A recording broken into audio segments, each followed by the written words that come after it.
Hello and welcome, this is Narendra.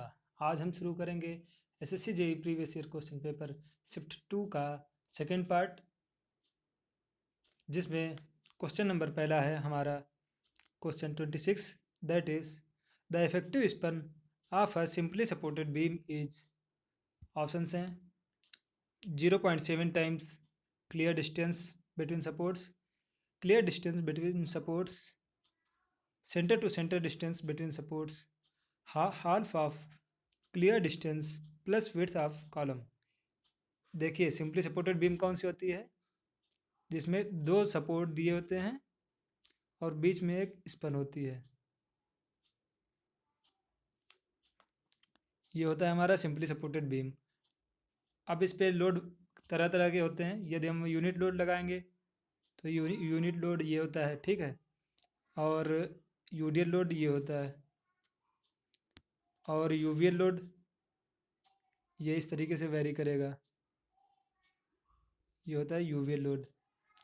यहाँ पास पूछा क्या है इसने, यहाँ पर पूछा है इसने कि इफेक्टिव स्पन, जो ये इफेक्टिव स्पन है, जो इसकी लेंथ है इफेक्टिवली जो यूज होती है लोड को बियर करने में, वो क्या होती है, वो होती है हमारी centre to centre distance between two supports. So right answer is option 3। Now the next question is question number 27। For most economical section using Chase's formula, depth of flow for maximum discharge through circular channel of diameter is। Options हैं D 0.5 D, 0.3 D, 0.95 D. देखिए most economical section के लिए chassis formula में जो D max होता है, maximum dia जो होता है, वो होता है हमारा 0.95 ऑफ कैपिटल डी। ये होता है किसके लिए, ये होता है सर्कुलर चैनल के लिए। और इसको निकालते कैसे हैं, ये एक फार्मूला होता है D equals to R 1 minus cos theta, यहाँ से ये निकाला जाता है। और चेजिस फार्मूला क्या होता है, चेजिस फार्मूला होता है Q equals to A C root R S. इसमें जो C होता है वो हमारा चेजिस कांस्टेंट होता है। अब चलते हैं अगले क्वेश्चन पे। अगला क्वेश्चन है 20 नंबर 8।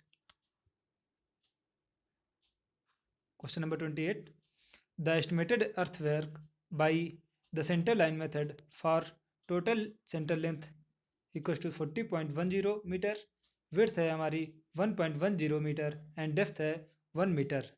सो इसके लिए हमें क्या निकालना है, एस्टिमेटेड अर्थवर्क निकालना है। कौन से मेथड के द्वारा, सेंटर लाइन मेथड के द्वारा। चलिए निकालते हैं।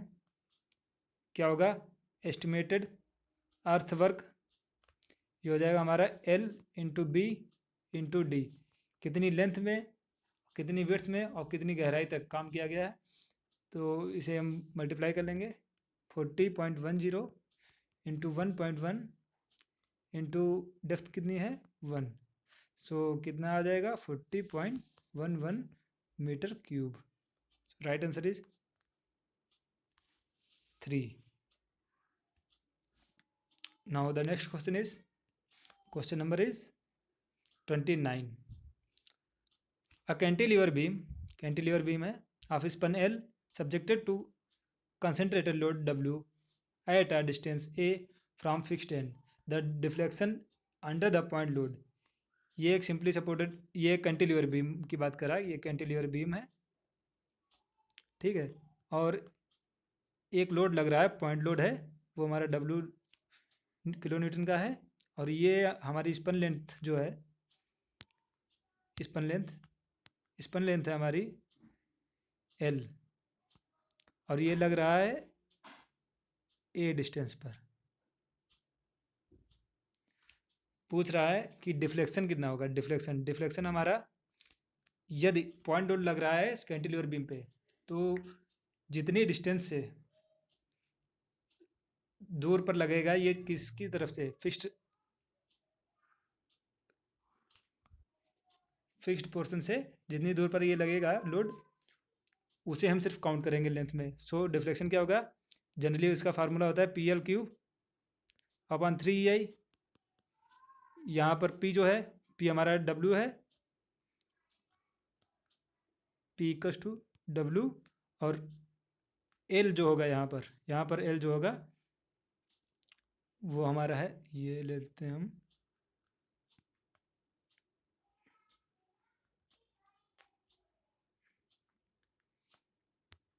ये ले रहे हैं हम पी एल क्यूब, और ये एल जो होगा हमारा यहाँ पास स्मॉल ए होगा, क्योंकि स्मॉल ए डिस्टेंस तक हमें डिफ्लेक्शन निकालना है। So right answer is option D.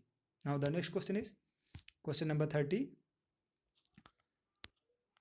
A fluid which has shear stress is proportional to the rate of shear strain। shear stress जो है वो प्रोपोर्शनल है shear strain के। ये किस में होता है, ये होता है हमारा रियल फ्लूइड में। So right answer is option 2. Now the next question is question number 31. The raising of outer edge of pavement with respect to inner edge is known as। देखिए आउटर एज को raise किया जाता है with respect to inner edge, तो इसे हम कहते हैं क्या हैं, इसे कहते हैं हम सुपर एलिवेशन, क्योंकि ये जो हमारा हाइट होती है ये ई होती है और ये एक्स डिस्टेंस है।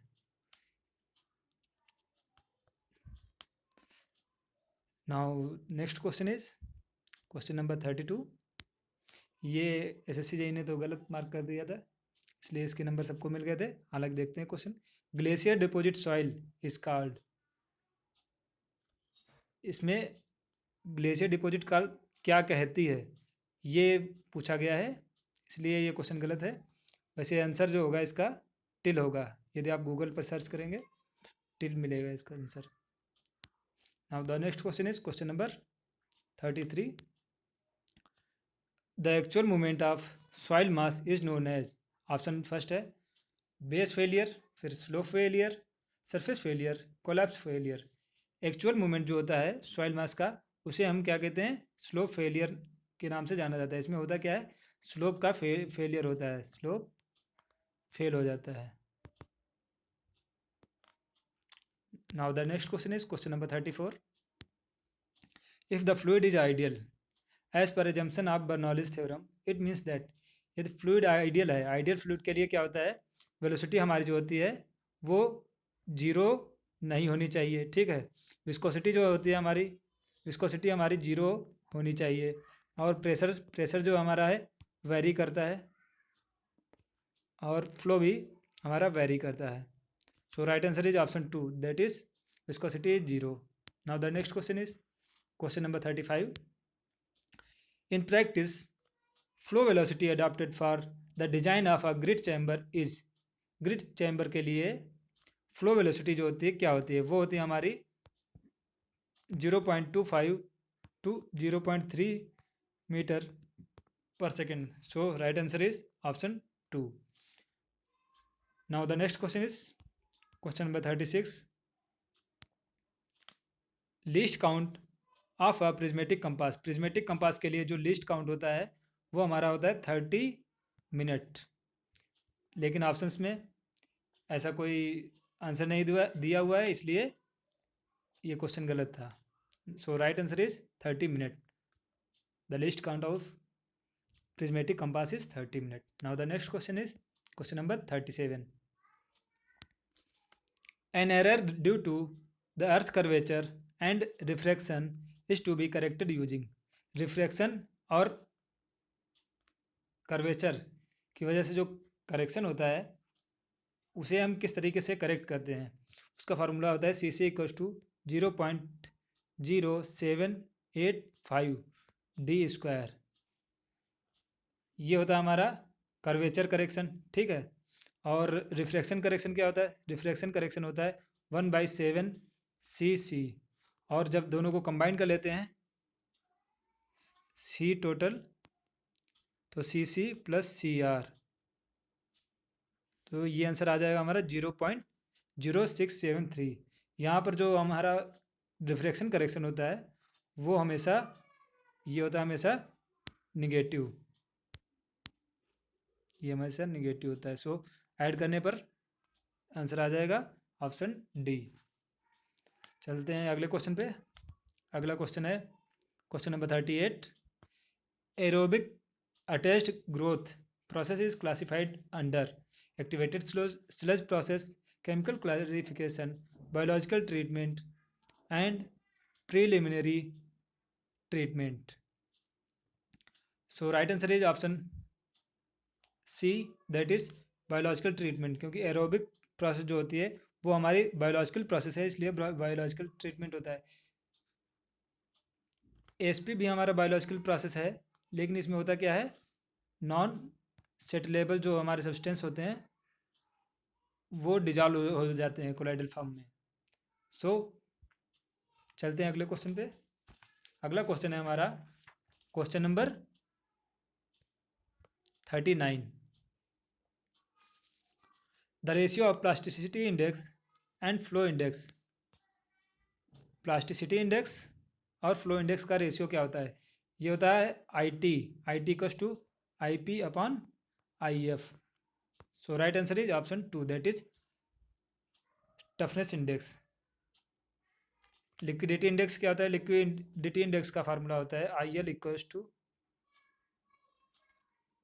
WN natural limit minus WP upon IP।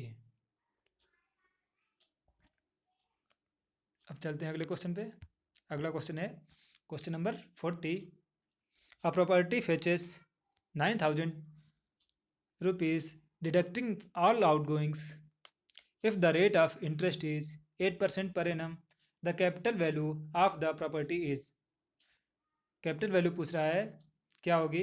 ये होगी हमारी, सॉल्व करते हैं।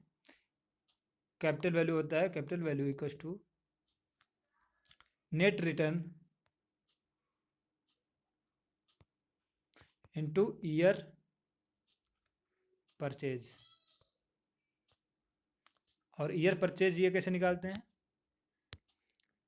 ईयर परचेज निकालते हैं हम 100 divided by rate of interest. ठीक है, तो सॉल्व करते हैं इसको। Capitalised value equals to net value कितनी है हमारी 9,000 इंटू 1, क्योंकि एक साल के लिए पूछ रहा है, पर एनम के लिए। और फिर आते हैं ईयर्स परचेज, कितने ईयर परचेज किया गया? 1 ईयर हो गया, इंटू 100 अपॉन रेट नीचे आएगा ना, तो नीचे आ गया रेट पर। सॉल्व करेंगे, सॉल्व करने पर ये आ जाएगा answer option D, that is 1,12,500। Now the next question is question number 41। The longitudinal movement of a rail is known as. Rail का लॉन्गिट्यूडनल मूवमेंट जो है वो क्या कहलाता है? वो कहलाता है हमारा creep of rail.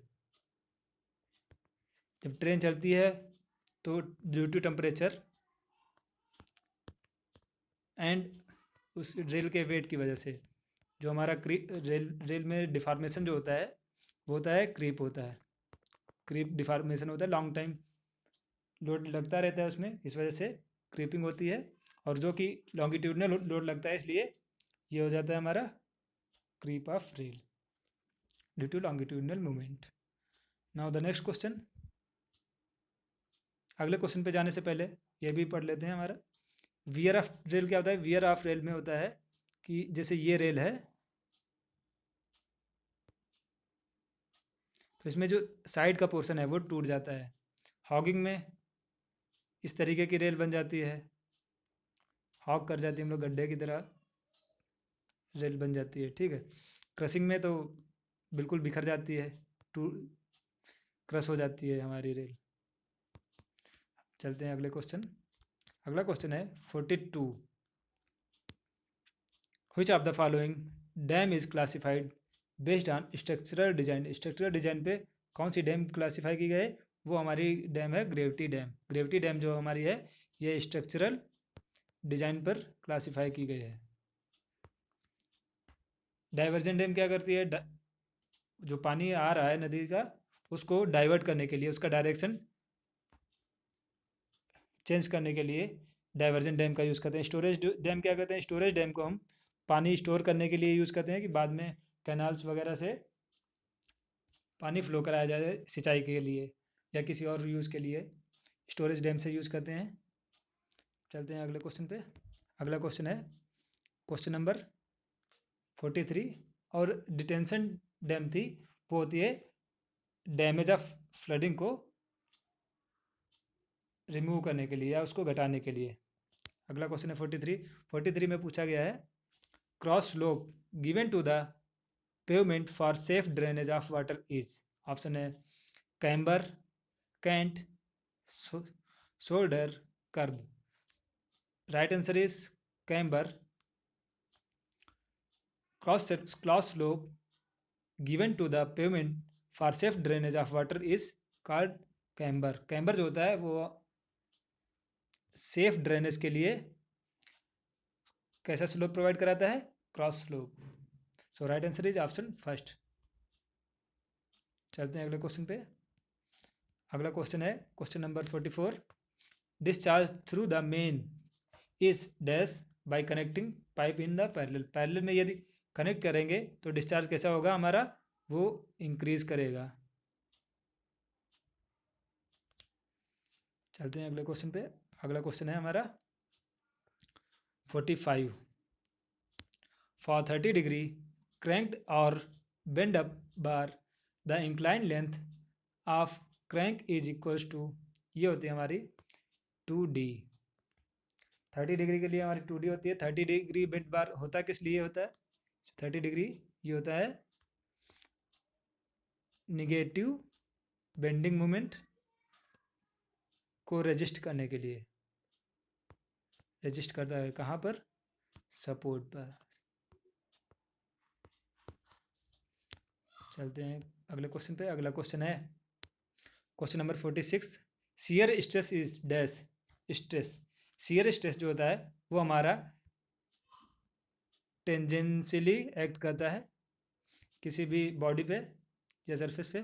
So right answer is option first. Now the next question is question number 47।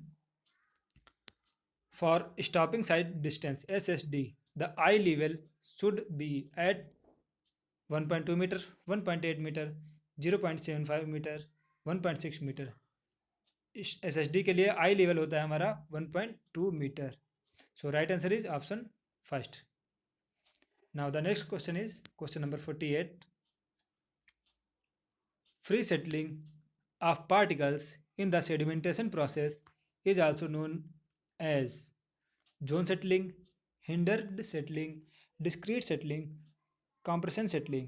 जब फ्री सेटलिंग की बात कर रहा है, फ्री हो रहा है मतलब ये इसमें कोई भी पार्टिकल किसी भी तरीके के आराम से सेटल कर सकते हैं, इसलिए ये डिस्क्रीट सेटलिंग भी कहते हैं इसको। फ्री सेटलिंग और डिस्क्रीट सेटलिंग कहते हैं। So right answer is option C. Now the next question is question number 49. The color of stale and septic sewage is। Septic sewage और स्टेल का जो रंग होता है वो होता है हमारा डार्क ब्राउन, या फिर ब्लैक भी बोल सकते हैं, क्योंकि आवश्यकता से अधिक जब ब्राउन हो जाएगा तो वो कैसा होगा, black. So right answer is option D.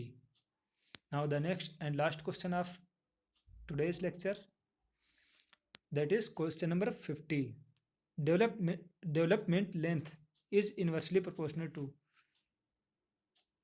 AD का फार्मूला देखते हैं डेवलपमेंट लेंथ का, phi into sigma S T upon 4 tau B D. ये होता है हमारा WSM के लिए। तो LSM में भी निकाल लेंगे तो LSM में बस क्या होता है, LSM के लिए जो सिग्मा एस टी होता है वो होता है हमारा 0.87 FY। बस इसे ही रख देंगे तो LSM के लिए आ जाएगा। तो इसमें पूछ के रहा है कि डेवलपमेंट लेंथ जो है हमारी वो किसके इन्वर्सली प्रोपोर्शनल होती है। इन्वर्सली प्रोपोर्शनल यहाँ पर डेवलपमेंट लेंथ किसके है, बॉन्ड स्ट्रेस के। सो राइट आंसर इज ऑप्शन 2। चलिए इसी के साथ ये लेक्चर यहीं पर एंड करते हैं, मिलते हैं अगले वीडियो में। तब तक के लिए देखते रहिए हमारे चैनल को और वीडियो को लाइक करें यदि अच्छा लग रहा है, साथ ही साथ चैनल को सब्सक्राइब करें और बेल आइकन दबाएं जिससे आने वाले वीडियोस का नोटिफिकेशन आप तक पहुंचता रहे। तब तक के लिए bye bye, take care, thank you.